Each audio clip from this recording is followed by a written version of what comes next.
రుగ్మతతో బాధపడతా ఉన్నాడు. ఎప్పుడు బట్టలు చింపుకొని రోడ్ల మీద పిచ్చోడ్లాగా పరిగెడతారని మేము కూడా కంగారు పడతా ఉన్నాం. చూపెట్టండి డాక్టర్లకి. వాటాల సంగతి తర్వాత చూసుకోవచ్చు. మీరు పిచ్చోడైపోయి బట్టలు చింపుకొని రోడ్ల మీద పరిగెత్తేలాగా ఉన్నాడు. మరి ఆ దరిద్రం రాష్ట్ర ప్రజలు చూడకముందే దయచేసి ఒక మానసిక ఆసుపత్రికి తీసుకొని పోయి చూపెట్టాలని చెప్పి నేను కోరుతా ఉన్నా. ఇంకొకటి నేను రాష్ట్ర ప్రజలకు కూడా విజ్ఞప్తి చేస్తా ఉన్నా. ఈ మధ్యన ఒక అలవాటుగా మారిపోయింది.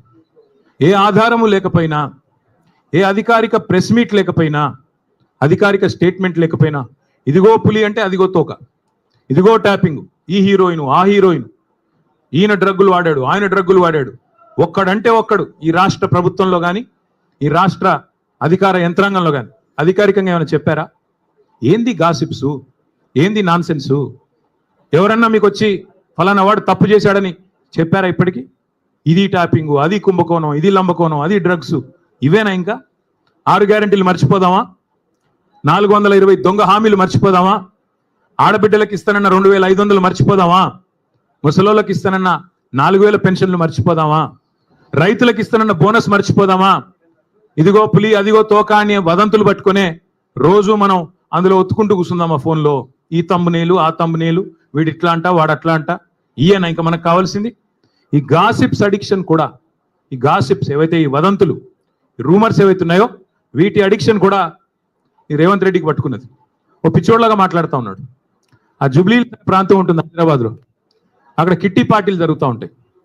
మధ్యాహ్నం కొంతమంది బాగా డబ్బున్నోళ్ళు కిట్టి పార్టీలు చేసుకొని వీళ్ళ గురించి వాళ్ళ చెవులు కొరుక్కోవడం, వాళ్ళ గురించి వీళ్ళ చెవులు కొరుక్కోవడం, అది జరిగేది. ఈయన కూడా అట్లాంటి కిట్టి పార్టీ ఆంటీ ఈయన రేవంత్ రెడ్డి గారు.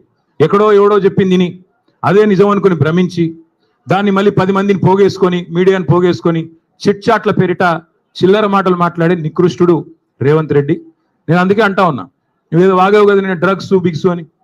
దమ్ముంటే మగాడివైతే బయటికి వచ్చి పత్రికల్లో మాట్లాడు, నువ్వే ముఖ్యమంత్రి, నువ్వే హోంమంత్రి, ఏం ఆధారం ఉందో పెట్టు. అంతేగాని ఒక దొంగలాగా నీకు అలవాటైన పని చీకట్లో కూర్చొని 10 మందితో ఒకటి చెవులో కూడా కొరుక్కొని పనికిమాలిన మాటలు మాట్లాడుతూ టైంపాస్ చేయకు. ఇంకొక మాట కూడా అడుగుతా ఉన్నా నేను, ఈ శవాల మీద పేలాలు ఏరుకోవడం ఏంది నాకు అర్థం కాదు.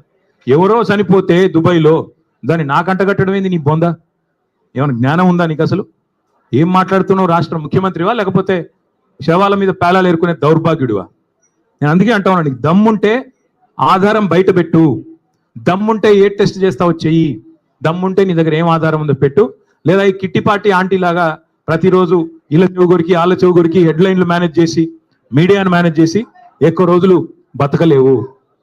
ఇంకో మాట నేను అడుగుతా ఉన్నా, నేను అంటా ఉన్నాడు, నేనంట కోర్టుకు పోయి స్టే తెచ్చుకున్నా అంట. కోర్టు ఏం చెప్పింది తెలుసా రేవంత్ రెడ్డిని?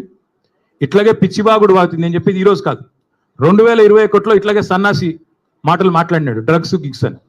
నేను కోర్టుకు పోయి పనికిమాలిన మాటలు మాట్లాడుతున్నాడు ఆధారం లేకుండా అని కోర్టుకు పోతే కోర్టు ఏం చెప్పింది తెలుసా?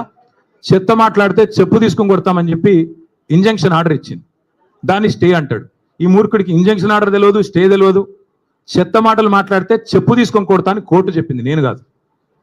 బుద్ధి జ్ఞానం ఉంటే ఆ ఇంజంక్షన్ ఆర్డర్ ఇంకా ఉంది. నువ్వు ముఖ్యమంత్రివి. ఒక థర్డ్ రేట్ చిల్లరగాడ్ లాగా బజార్లో పోయే చిల్లర పంచాయతీ లాగా చెయ్యకు. ఇంకో మాట అంటాడు, నేనేదో లోకేష్ని కలిసినట్టు అర్ధరాత్రి పోయి మేమేం చేసినా బాజాప్తా